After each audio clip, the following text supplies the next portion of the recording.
하나님 말씀 보시겠습니다. 오늘 우리에게 주신 하나님 말씀은 여호수아 20장 1절에서 9절까지 말씀입니다. 여호수아 20장 1절에서 9절까지 말씀, 구약성경 350페이지에 나와 있습니다.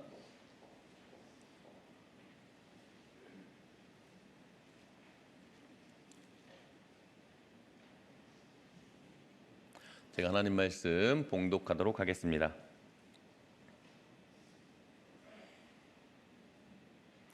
여호와께서 여호수아에게 말씀하여 이르시되 이스라엘 자손에게 말하여 이르기를 내가 모세를 통하여 너에게 말한 도피성들을 너희를 위해 정하여 부지 중에 실수로 사람을 죽인 자를 그리로 도망하게 하라. 이는 너희를 위해 피해 보복자를 피할 곳이니라. 이 성읍들 중에 하나에 도피하는 자는 그 성읍에 들어가는 문 어귀에 서서 그 성읍의 장로들의 귀에 자기의 사건을 말할 것이요 그들은 그를 성읍에 받아들여 한 곳을 주어 자기들 중에 거주하게 하고 피해 보복자가 그의 뒤를 따라온다 할지라도 그들은 그 살인자를 그의 손에 내주지 말지니 이는 본래 미워함이 없이 부지 중에 그의 이웃을 죽였음이라. 그 살인자는 회중 앞에 서서 재판을 받기까지 또는 그 당시 대제사장이 죽기까지 그 성읍에 거주하다가 그 후에 그 살인자는 그 성읍 곧 자기가 도망하여 나온 자기 성읍 자기 집으로 돌아갈지니라 하라 하시니라. 이에 그들이 납달리의 산지 갈릴리 게데스와 에브람 산지의 세겜과 유다 산지의 기럇 아르바 곧 헤브론과 여리고 동쪽 요단 저쪽 르우벤 지파 중에서 평지 광야의 베셀과 갓 지파 중에서 길랏 라목과 므낫세 지파 중에서 바산 골란을 구별하였으니 이는 곧 이스라엘 모든 자손과 그들 중에 거류하는 거류민을 위하여 선정된 성읍들로서 누구든지 부지 중에 살인한 자가 그리로 도망하여 그가 회중 앞에 설 때까지 피해 보복자의 손에 죽지 아니하게 하기 위함이라. 아멘. 오늘 우리 화성교회 창립 56주년 기념주일입니다. 꼭 56년 전인 1967년 9월 3일 교회 이름을 대한예수교장로회 화성교회로 정하고 그 나흘 후인 9월 7일 고 장경재 목사님과 그 가족 그리고 고 김성실 권사님을 비롯해 총 11명이 창립 예배를 드렸습니다. 그렇게 해서 우리 화성교회가 탄생한 거죠. 이번에 교회 창립 주일을 맞으면서 그런 생각을 해봤어요.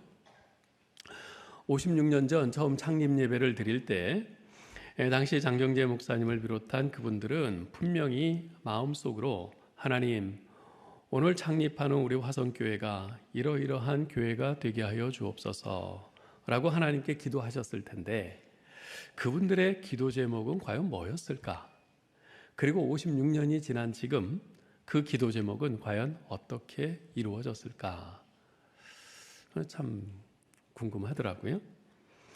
그분들뿐 아니라 오늘날 화성교회를 이루고 함께 신앙생활하고 있는 우리도 모두 우리 교회가 이런 교회가 되게 하여 주옵소서라고 바라는 그런 기도 제목이 있을 겁니다. 우리 교회를 위한 여러분의 기도 제목은 무엇입니까? 여러분은 우리 교회가 어떤 교회가 되었으면 하고 바라며 기도하시나요? 당연히 저도 우리 교회를 향한 소원과 기도 제목이 있습니다. 저는 지난 2015년 11월 22일, 8년 전인데요.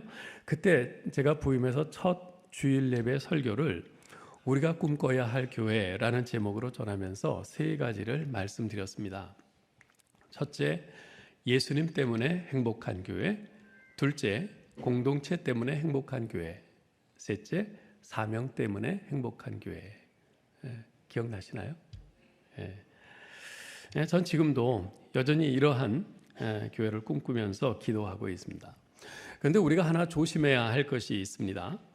교회를 처음 창립할 때 소원하면서 기도한 교회의 모습, 또 담임 목사가 바뀌어서 새롭게 교회의 비전으로 제시한 교회의 모습, 또 우리 성도들 각자가 꿈꾸며 기도하는 교회의 모습, 이것이 다 중요하고 필요한데요. 그러나 그것만 고집해서는 안 됩니다. 우리 교회는 개혁주의 교회입니다. 개혁주의의 가장 중요한 특징은 하나님의 말씀에 의해 계속 자신을 개혁해 가는 것입니다. 성도 개개인도 그렇고 교회도 그렇습니다. 따라서 우리는 끊임없이 성경을 읽고 묵상하고 공부하면서 성령께서 말씀을 통해 가르쳐 주시는 대로 교회를 세워가야 합니다. 그래야 진정으로 교회의 머리이시는 우리 주 예수 그리스도께서 기뻐하시는 교회가 될 수 있습니다. 그런 의미에서 오늘 본문은 우리 교회가 지향해야 할 또 하나의 중요한 교회의 모습을 제시해주고 있다고 생각합니다. 그것은 바로 도피성과 같은 교회입니다. 도피성과 같은 교회가 어떤 교회입니까? 이에 대해서 오늘 본문을 중심으로 생각을 해볼 텐데요. 먼저 하나님께서 갑자기 뜬금없이 이 도피성 제도를 말씀하신 이유가 뭘까를 좀 생각해 보기를 원합니다. 지난주에 살펴본 19장의 마지막 절인 51절은 이렇게 기록하고 있습니다. 제사장 엘르하살과 눈의 아들 여호수아와 이스라엘 자손의 지파의 족장들이 실로에 있는 회막문 여호와 앞에서 제비 뽑아 나눈 기업이 이러하니라. 이에 땅 나누는 일을 마쳤더라. 이 마지막 문장, 이에 땅 나누는 일을 마쳤더라. 이것이 중요합니다. 마침내 레위 지파를 제외한 이스라엘 12지파에게 모두 땅 분배가 끝났습니다. 앞으로 그 12지파들은 기업으로 받은 땅에서 터를 잡고 집을 짓고 일용할 양식들을 경작하면서 살아갈 것입니다. 바야흐로 고생 끝, 행복 시작인 상황입니다. 그런데 바로 이어지는 20장은 전혀 분위기가 다른 내용으로 채워져 있어요. 바로 도피성에 관한 내용입니다. 도피성이 뭡니까? 간단히 말하면 고의적인 살인이 아니라 불의의사로 우발적으로 사람을 죽인 자가 피해자 가족에게 보복당하지 않고 안전하게 도피해서 생명을 건질 수 있도록 하기 위해서 마련된 일종의 피난처입니다. 그런데 이 도피성은요, 지금 말씀드린 것처럼 살인을 전제하고 있어요. 사람을 죽인 아주 끔찍한 이 살인이라는 사건을 전제하고 있는 겁니다. 그러면 한번 생각해 보죠. 이제 가나안 정복 전쟁도 대략 끝이 나고 땅 분배도 다 마쳤어요. 좀 전에 말씀드린 것처럼 고생 끝 행복 시작입니다. 그렇다면 그 뒤에 이어질 내용은 이제 전쟁도 끝나고 땅도 다 분배받았으니 이제 하나님의 약속의 땅, 이 가나안 땅에서 우리가 어떻게 살아야 될 것인가? 하나님 사랑하며 하나님의 말씀에 잘 순종하면서 우리가 대대손손 우리가 믿음의 유산을 잘 증거하면서 이렇게 살아야지 하는 그런 내용이 이어지는 것이 자연스러울 겁니다. 그런데 그러지 않고 갑자기 살인이 전제가 되는 이 살인과 관련된 도피성에 관한 이야기가 바로 이어지고 있는 겁니다. 좀 뜬금없이. 어째서 갑자기 이렇게 도피성에 관해서 말씀하시는 것일까요? 하나님께서는 이스라엘 백성들의 기대와는 달리 적과 꿀이 흐르는 약속의 땅 가나안에도 살인과 같은 끔찍한 죄가 있을 것임을 예고하신 것입니다. 이스라엘이 가나안 모든 족속들을 정복하고 마침내 약속의 땅을 차지했지만 그것이 하나님의 백성으로서 이스라엘이 완성된 것은 아니라는 것입니다. 그들은 여전히 언제든지 얼마든지 죄를 지을 수밖에 없는 연약한 존재라는 것입니다. 그래서 하나님의 은혜가 아니면 죄 가운데 비참하게 죽을 수밖에 없는 존재라는 거죠. 그 사실을 잊어서는 안 된다는 겁니다. 바로 그것을 깨닫게 하기 위해서 땅 분배를 마친 후에 가장 먼저 이 도피성에 관한 말씀을 주신 것입니다. 사랑하는 성도 여러분, 우리도 마찬가지입니다. 우리가 이렇게 교회 다니며 신앙생활을 하지만 그렇다고 우리가 훌륭한 사람들 된 겁니까? 아니요. 우리가 얼마나 죄 앞에서 부족하고 연약한 존재들입니까? 여러분이나 저나 모두 돈 앞에서 약합니다. 육신의 정욕에 자주 휘둘립니다. 다른 사람이 나보다 더 인정을 받으면 질투심이 불타오르고요. 틈만 나면 교만이 고개를 뻣뻣이 들고 일어나서 내가 이것을 주장하기 일쑤입니다. 그렇지 않습니까? 그래서 어떤 때는요, 우리가 주일에 성경책 끼고 교회에 온다는 사실 외에는 예수 믿지 않는 세상 사람들과 다른 점이 뭔가 솔직히 이런 생각이 들 때도 있어요. 여러분, 우리가 교회 다니며 신앙생활을 하고 있지만 우리는 여전히 부족하고 연약한 존재들입니다. 그래서 도피성과 같은 하나님의 은혜가 없으면 단 한순간도 제대로 살아갈 수 없는 연약한 존재가 바로 우리들인 것이죠. 이것을 잊지 말라는 겁니다. 이것을 잊지 말라는 거예요. 내가 교회 오래 다니면서 목사가 되고 장로가 되고 권사가 되고 안수 집사가 되고 뭐 이런저런 일을 맡아서 또 많이 직분을 맡아서 수고하고 그래서 내가 마치 뭐가 된 것처럼 그렇게 생각하지만 아니요.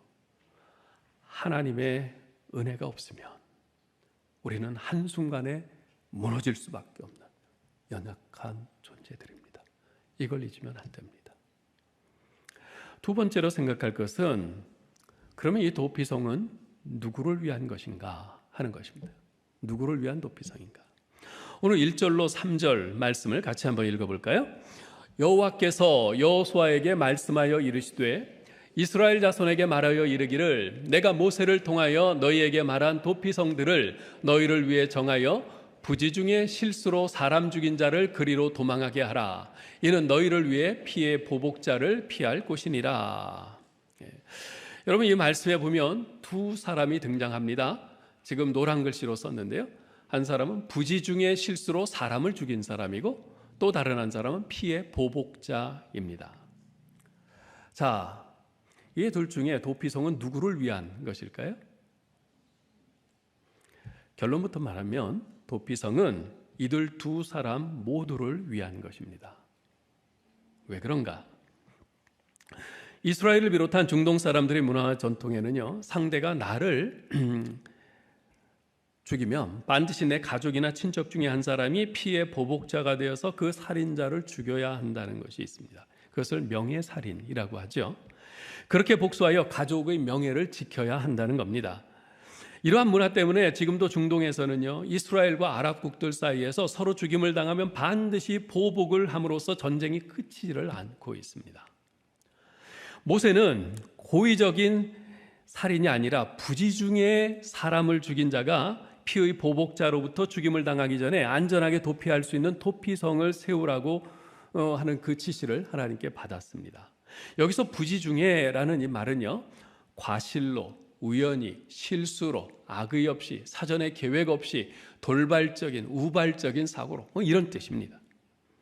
자, 그러면 부지 중에 사람을 죽인다는 것이 구체적으로 어떤 것일까요? 신명기 19장에서는 그 예를 들어서 설명을 하시는데요. 이런 겁니다. 두 사람이 함께 도끼를 가지고 나무를 하고 있어요. 그런데 그만 한 사람이 도끼를 이렇게 내리치는데 도끼 머리가 느슨해서 확 빠져가지고 옆에 있는 동료를 칵 쳐서 죽인 거예요. 네. 이런 게 부지 중에 사람을 죽인 거죠. 민수기 35장에 보면은요, 거기서는 오랜만에 만나고 반가워 하면서 툭 쳤는데 그 사람이 중심을 잃고 넘어지다가 마침 거기에 있는 바위에 머리를 부딪혀서 뇌진탕으로 죽어요. 이런 겁니다. 오늘날로 말하면 야구 선수나 골프 선수가 친 공이 날아가서 우연히 관중이나 지나가는 사람 머리에 맞아서 죽는 경우, 또 운전을 하면서 가는데 갑자기 이 차량 결함으로 급발진을 하는 바람에 지나가던 그 보행자를 쳐서 죽게 한 경우, 이런 거죠. 일종의 과실치사라고 할 수 있는 그런 것들입니다. 이런 경우 어찌됐건 상대방은 억울하게 죽은 거잖아요. 그죠?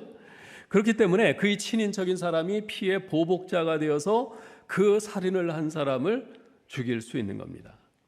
그러나 이 경우 그 상대방을 죽인 사람은 전혀 고의가 아니잖아요. 그러니까 이 사람도 억울하죠. 그래서 그는 피의 보복자로부터 죽임을 당하기 전에 도망자처럼 가까운 도피성으로 피할 수가 있었습니다. 네. 자, 이렇게 볼 때 도피성은 분명히 부지 중에 실수로 사람을 죽인 자를 위한 제도라고 할 수 있습니다. 사실 가만 생각해 보면요, 본문에서 말하는 부지 중에 실수로 사람 죽인 자가 바로 저와 여러분이라는 생각이 듭니다. 그렇지 않습니까?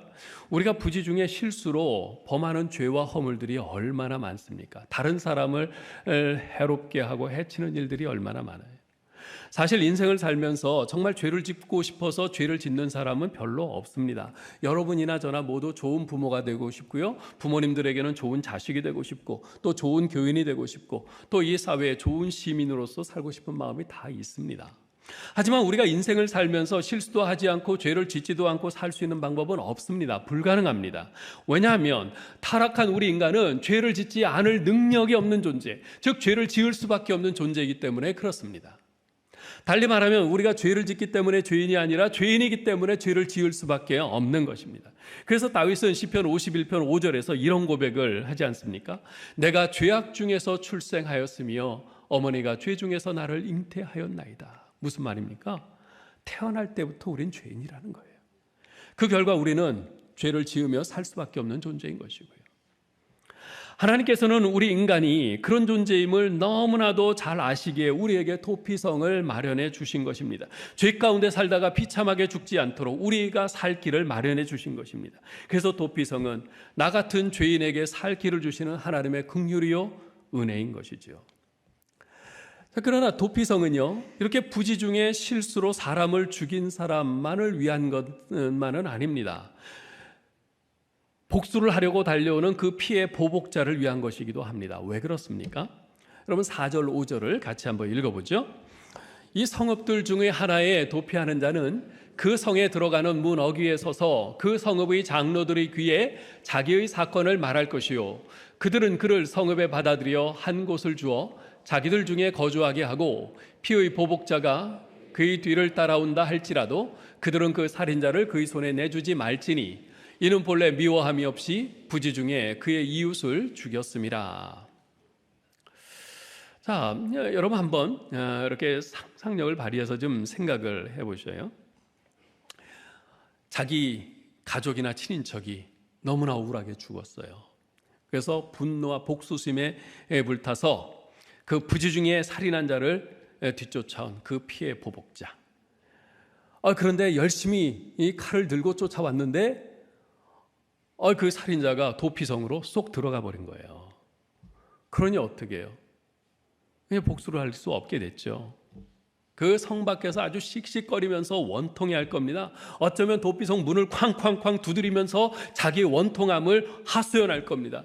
지금 들어간 저 인간이 지금 내 동생을 도끼로 죽였어요. 막 그렇게 하소연을 할 겁니다. 예? 자, 그런데 한편 그런 가운데 성 안에서는 장로들이 도피성으로 피신해 온 그 살인자의 그 죄에 대해서 심리를 합니다. 그러면 그 살인자는 그 죽음이 어째서 우발적인 사고였는지 고의가 아니었는지를 진술을 해야 합니다. 그런데 단지 그 사람 말만 듣고서는 이게 우발적인지 고의였는지 알 수가 없잖아요. 그래서 어쩌면 사건이 일어난 현장으로 사람을 보내서 목격자들의 증언을 청취하는 등 사건의 전말을 상세히 조사하겠죠. 그런 후에 만일 성읍의 장로들이 그 살인은 고의가 아니었고 정말 우발적이었다, 이런 판결을 내리면 그 살인자는 그 도피성에서 정착하며 거주하며 살 수 있도록 받아들여집니다. 그래서 그곳에서 안전하게 생활하게 되는 거죠. 한편 이 성 밖에서 이 판결이 나가기만을 기다리던 그 피의 보복자, 그 사람 입장을 한번 생각을 해봅시다. 처음에는 정말 자기 동생이 죽었다는 그 소식을 듣고 정말 분기탱천해가지고 복수의 칼날을 품고 막 쫓아왔습니다. 그냥 이 성을 잃고 그냥 눈에 핏발이 서서 쫓아온 거죠. 그런데 이제 판결이 날 때까지 그 성 밖에서 기다리는 거예요. 그 기다리면서 처음에 그 막 그냥 이 성을 잃고 그냥 정신없었던 그런 상태에서 조금씩 이제 이 성을 찾아갑니다. 차분해집니다. 그러면서 그 사건에 대해서 생각을 해보겠죠. 어쩌면 그도 그 사건이 의도적이며 고의적인 살인이 아니라 우발적인 사고였음을 알고 있을지도 모릅니다. 다만 사랑하는 자기 가족이 억울하게 죽었다는 생각에 분노하고 복수심이 가득해서 칼을 품고 쫓아온 거죠. 그러다가 이 도피성의 장로들로부터 판결을 듣고는 이제는 이 성을 되찾고 복수를 포기하고 터벅터벅 걸어서 자기 집으로 돌아갈 것입니다. 여러분, 사람은요 누구나 감정이 격해 있을 때는 이성이고 뭐고 눈에 보이는 게 없는 법입니다. 그럴 때 뭔가를 하려고 하면, 행동을 하려고 하면 반드시 실수하게 되어 있습니다. 그래서 그럴 때는요, 시간적인 버퍼가 필요합니다. 그 사람의 격한 감정이 좀 가라앉고 이성을 되찾아서 차분히 생각해 볼 수 있도록 잠깐 멈춤이 필요한 거죠. 도피성이 바로 그 버퍼, 잠깐 멈춤의 역할을 하는 것입니다. 그리고 그렇게 함으로써 그 사람이 격해진 감정으로 섣불리 피해 보복을 감행하다가 살인을 저지르고 그래서 나중에 후회하는 일이 없도록 방지하는 것입니다. 사랑하는 성도 여러분, 여기서 우리는 당신의 백성이 피의 보복자로 살기를 원치 않으시는 우리 하나님의 마음을 볼 수 있습니다. 우리 인간에게는요, 나에게 억울함과 고통과 그 피눈물을 안겨주는 그 사람에게 반드시 복수하고자 하는 마음이 있습니다. 그러나 복수는 또 다른 복수를 낳습니다. 상처를 입히면 또 다른 상처를 낳습니다. 그런 복수는 계속 악순환을 반복합니다. 그것을 끊지 않으면요, 우리 인간 세상은 짐승의 세계가 되어버리고 맙니다. 하나님께서는 우리 인간 세상이 짐승의 세계가 되지 않도록, 당신의 형상을 닮아서 창조된 우리 인간이 짐승으로 전락해버리지 않도록 도피성을 만드셔서 그런 복수의 악순환을 끊게 하신 것입니다. 사도 바울은 로마서 12장 19절에서 이런 말을 하죠. 원수 갚는 것이 하나님께 있으니 너희가 친히 원수를 갚지 말고 하나님의 진노하심에 맡기라. 하나님께서는 당신의 백성들의 삶 속에 죄로 인한 피 흘림이 되풀이되는 것을 원치 않으십니다. 용서를 통해서 그 원한과 두려움과 미움의 고리가 끊어지기를 원하십니다. 복수할 만한 정당한 이유가 있다 할지라도 그것으로 인해서 또 다른 죄를 짓지 말고 공의로 모든 것을 판단하시고 선악간에 반드시 갚으시는 하나님께 맡기라고 하십니다. 그렇게 하여 당신의 백성을 복수의 굴레로부터 온전히 보호하시는 것이죠. 그래서 도피성은 분노와 그 복수심의 불길에 스스로를 활활 태우고 있는 나 같은 죄인을 보호하시는 하나님의 은혜인 것입니다. 이렇게 도피성은 그렇게 부지 중에 살인죄를 저지른 그 사람이 해함을 당하지 않도록 보호하는 은혜요, 또한 정말 복수심에 불타서 또 다른 죄로 나아가지 못하도록 우리를 보호하시는 은혜인 것입니다. 우리가 한 가지 더 생각해 볼 것이 있어요. 그것은 바로 우리의 영원한 도피성 되시는 예수 그리스도입니다. 이런 도피성은요, 우리 피난처 되시는 예수 그리스도를 예표합니다.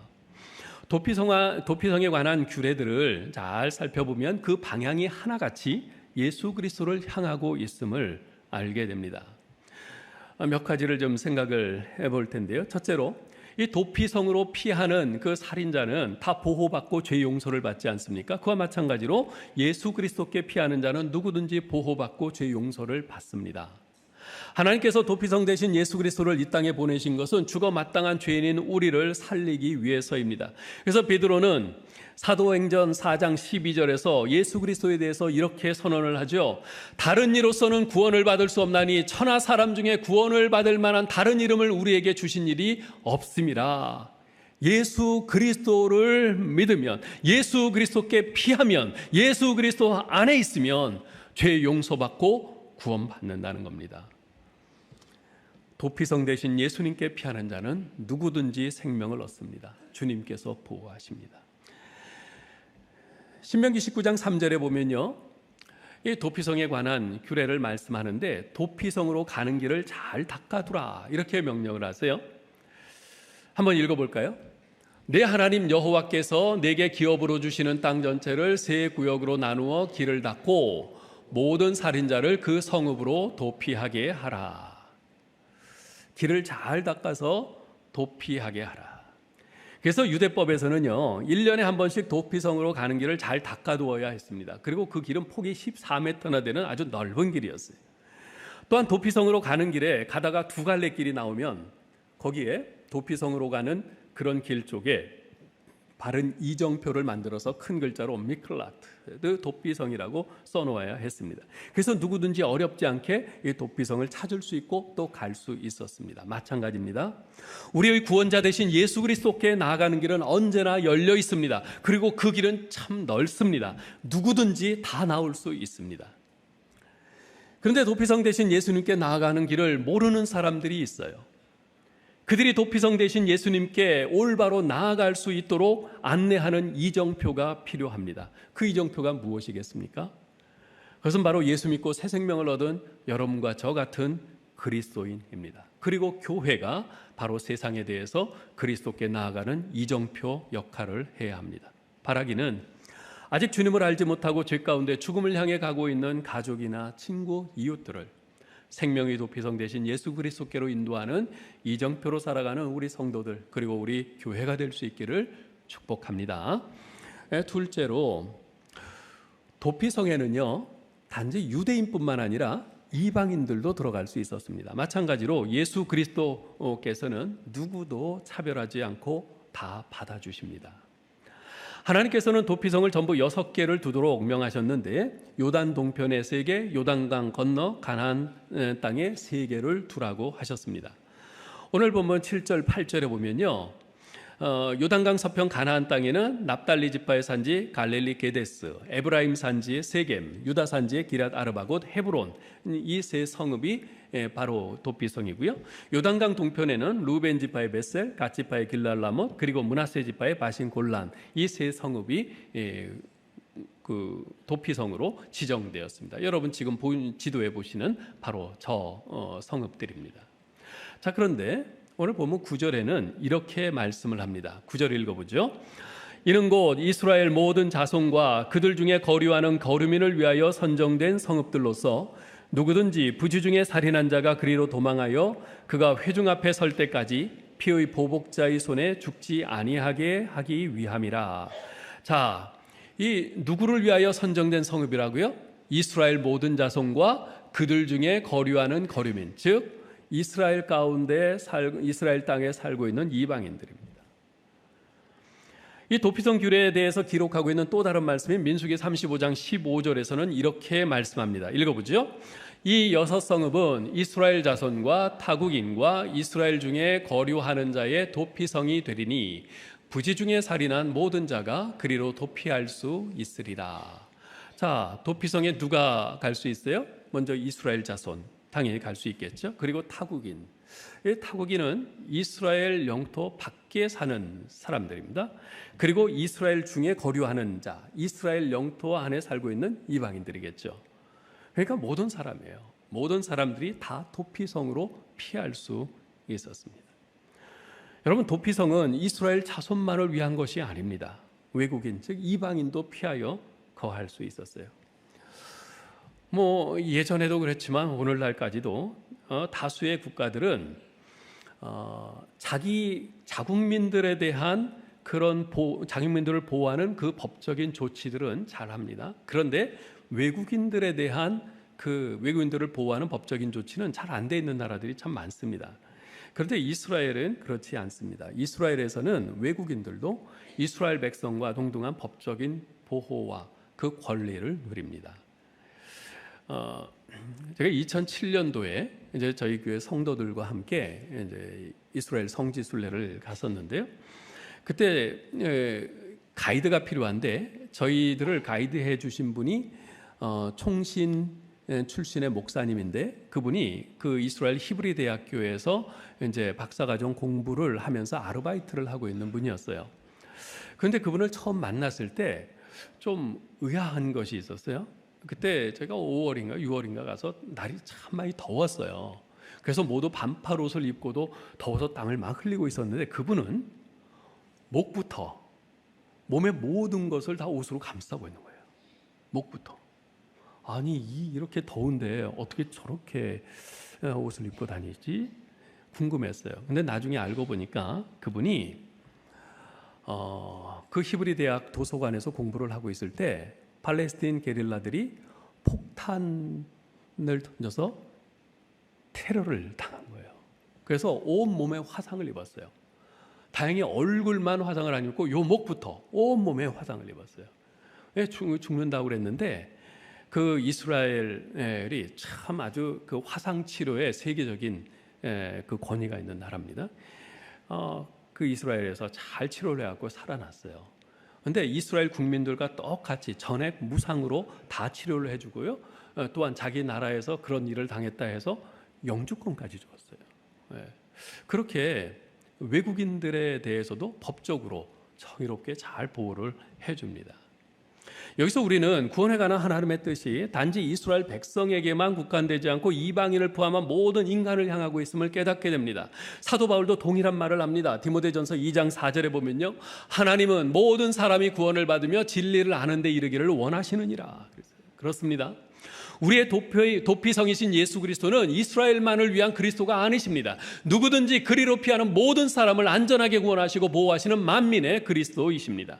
예수 그리스도로만 얻을 수 있는 구원은 모든 사람을 위한 것입니다. 그런 의미에서 복음의 영역은 인종과 국가와 언어를 초월한 모든 사람에게 미침을 알 수 있습니다. 그것을 사도 바울이 갈라디아서 3장 28절에서 잘 표현해 주고 있죠. 같이 읽어볼까요? 너희는 유대인이나 헬라인이나 종이나 자유인이나 남자나 여자나 다 그리스도 예수 안에서 하나이니라. 아멘. 젊을 수도 있고 나이 든 사람일 수도 있어요. 유대인일 수도 있고 이방인일 수도 있습니다. 흑인일 수도 있고 백인일 수도 있어요. 부자일 수도 있고 가난할 수도 있고 남자일 수도 있고 여자일 수도 있습니다. 많이 배운 사람일 수도 있고 못 배운 사람일 수도 있어요. 성격이 좋을 수도 있고 성격이 나쁠 수도 있습니다. 건강할 수도 있고 장애가 있을 수도 있어요. 그러나 그 모든 것이 예수 그리스도 안에서는 아무 상관이 없으며 구원의 길은 예수 그리스도 안에서 누구에게나 다 열려 있습니다. 자신이 죄인이며 현재 자신이 그 죄에 대한 그 심판의 위험 앞에 직면해 있음을 솔직하게 인정하고 주님 저를 불쌍히 여겨주세요, 주님 저를 받아주세요 하고 예수 그리스도께 피하기만 하면 됩니다. 그렇습니다. 예수 그리스도 안에서 어떠한 차별도 없습니다. 자, 그렇다면 주님의 몸된 교회 또한 사람에 대해서 어떠한 차별도 있어서는 안 됩니다.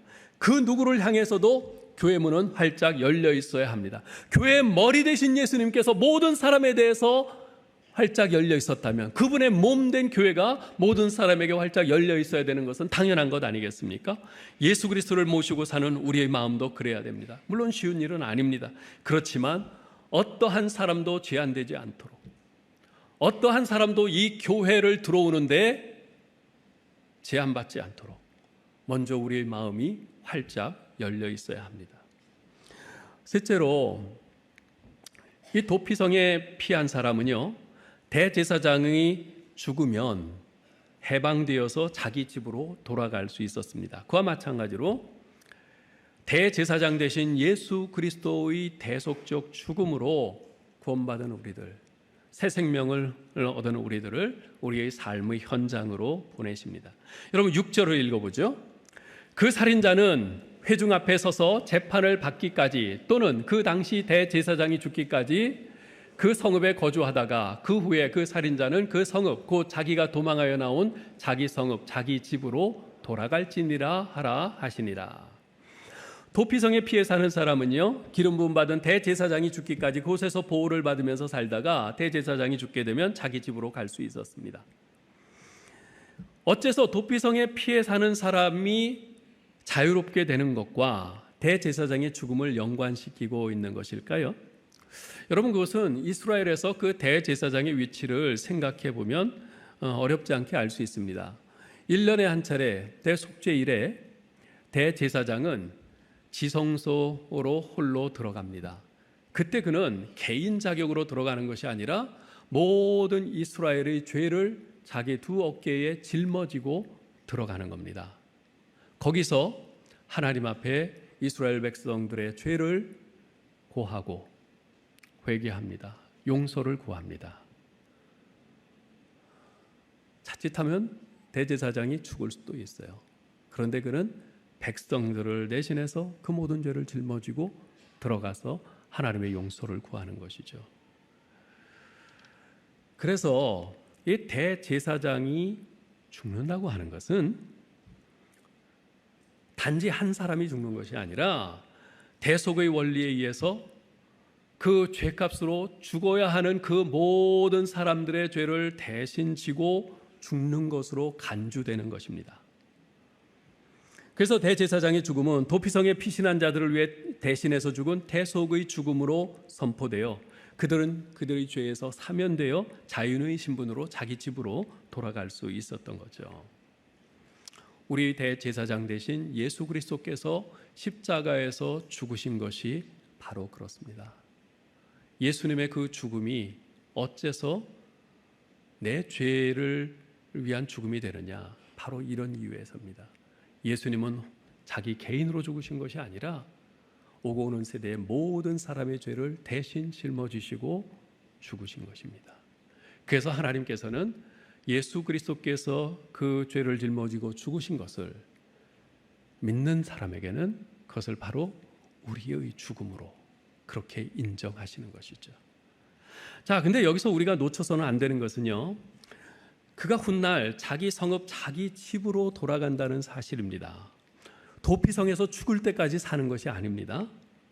그는 당시 대제사장이 죽을 때까지만 그곳에서 머물러야 했고, 대제사장이 죽으면 이제 자기 집으로 돌아갑니다. 자, 그러면 우리가 여기서 생각해 봐야 될 것이 있어요. 자, 그 사람이 도피성에서 머무는 동안 무엇을 하며 지냈을까요? 사실 도피성은요, 레위 지파가 이스라엘의 12지파에게서 받은 총 48개의 전국에 흩어진 성읍 가운데서 6개의 성읍을 지정해서 도피성으로 만든 겁니다. 즉 도피성은 레위 지파에게 속한 성읍이라는 거죠. 그러면 그 도피성에 누가 살겠어요? 그 거주민이 누구겠어요? 전부 레위인들이 사는 겁니다. 네, 레위인들이 사는 거예요. 따라서 부지 중에 실수로 살인하고 도피성에 들어온 사람들은 전부 레위 지파 사람들과 함께 지내는 겁니다. 그들과 함께 지내면서 무엇을 했을까요? 여러분, 레위 지파 사람들은요, 그들의 어떤 생계를 위해서 뭐 장사를 하거나 뭐 농사를 하거나 목축을 하거나 그러지 않습니다. 그들은 온전히 하나님께만 헌신된 사람들이에요. 하나님의 일만을 하도록 헌신된 사람들입니다. 그들은 매일 하나님께 드리는 제사를 수종을 듭니다. 매일 레위 지파 사람들이 그런 것을 보면서 이 부지 중에 살인해서 들어와서 그곳에 함께 사는 사람들은 그들을 통해서 예배를 배우게 됩니다. 그러면서 참된 예배자로 거듭납니다. 레위인들의 삶을 보면서 섬김의 삶을 배웁니다. 말씀의 훈련을 받는 것입니다. 그렇게 세월이 지나면서 그는 점점 변화되고 성장합니다. 그렇게 변화되고 성장한 모습으로 자신의 마을로 돌아가는 것이죠. 그곳에서 새로운 삶을 살면서 주변의 사람들에게 긍정적인 영향력을 발휘하는 것입니다. 도피성이신 예수 그리스도 안에 들어온 사람들도 마찬가지입니다. 우리는요, 구원받고 예수 그리스도 안에서 영과 진리로 하나님을 예배하는 법을 배웁니다. 하나님의 말씀을 배웁니다. 기도의 훈련을 합니다. 섬김의 훈련을 합니다. 그렇게 해서 한 걸음씩 한 걸음씩 성장하여 하나님의 사람으로 점점 더 온전해져 갑니다. 주님께서는 이런 우리를 삶의 현장인 가정과 사회로 보내십니다. 우리 예수님께서 마태복음 5장 13절, 14절, 16절에서 이렇게 말씀하셨죠. 읽어볼까요? 너희는 세상의 소금이라 세상의 빛이라 이같이 너희 빛을 사람 앞에 비치게 하여 그들로 너희 착한 행실을 보고 하늘에 계신 너희 아버지께 영광을 돌리게 하라. 주님께서는 교회 안에서 계속 살아라 그러지 않으세요.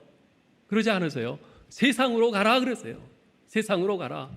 너희 가정으로, 너희 직장으로, 일터로, 사람들 사이로 가라 말씀하십니다. 이처럼 주님께서는 죄인인 우리가 도피성 되신 예수 그리스도 안에서 새 생명으로 회복되고 변화되고 성장하여 우리의 삶의 현장에서 빛으로 소금으로 살기를 원하십니다. 그래서 우리를 통해 또 다른 죄인들이 도피성 되신 예수 그리스도께 나와 새 생명을 얻고 하나님의 사람으로 살아가게 되기를 기대하십니다. 이제 말씀을 맺겠습니다. 도피성에는요, 두 종류의 은혜의 사람들이 있습니다. 첫째는 살인하고 도피한 사람들입니다. 이 도피성의 안에 있는 것이 하나님의 은혜라고 고백하는 사람들입니다. 자칫하면 그 피의 복수자에 의해서 꼼짝없이 생명을 잃을 판인데 이 도피성의 피해서 생명을 건졌기에 그런 고백은 당연한 것이죠. 둘째는 도피성에 원래 사는 사람들, 거주민들입니다. 그들은 바로 레위인들이죠. 도피성에 사는 이 원주민인 레위인들 입장에서 한번 생각을 해봅시다. 그들은 매일 쏟아져 들어오는 살인자들을 받아들여서 함께 살아야 합니다. 물론 그런 살인자가 안 들어온 날도 있겠죠. 그렇지만 어떤 날은 일주일에 1명, 또 어떤 날은 일주일에 한 대여섯 명, 어떤 날은 또 뭐 쏟아져 올 수도 있겠죠. 아무리 우발적으로 살인한 자들이라 해도 한두 명도 아니고 어쩌면 수십 명이 될 수도 있습니다. 게다가 이 도피성 안에 있는 레위인들은 들어온 그 살인자들이 어떤 죄를 범했는지 그 장로들 앞에서 그 사람들 심리를 하면서 그 내용을 다 알고 있어요. 어우, 저 사람은 도끼로 누구를 죽였대. 이 내용을 다 알고 있어요.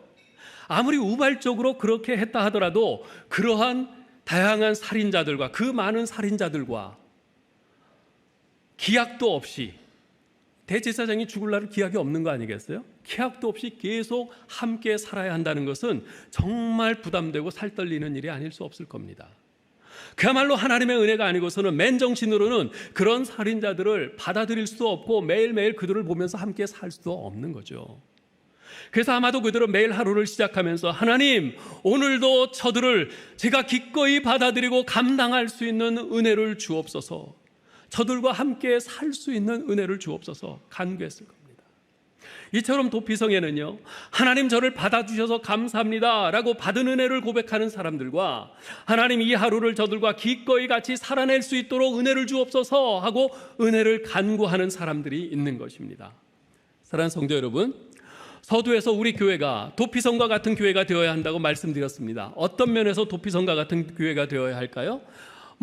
지금까지 쭉 말씀드린 내용 가운데서도 여러 가지를 이야기를 할 수 있겠지만 저는 마지막에 말씀드린 이것 하나를 좀 말씀드리고 싶어요. 나 같은 죄인을 받아주신 은혜에 대한 고백과 감사와 감격이 마르지 않는 우리 교회가 되게 하여 주옵소서. 그리고 어떠한 사람도 배척하지 않고 받아들이고 감당할 수 있도록 은혜를 주옵소서. 이런 교회가 되게 하옵소서. 바로 이것이 도피성과 같은 교회입니다. 아무쪼록 창립 56주년을 맞아 이런 도피성과 같은 교회로 자라갈 수 있도록 계속 기도하시고 또 우리 자신이 기도한 대로 또 그렇게 힘쓰고 노력하는 저희들 될 수 있기를 주님의 이름으로 축원합니다.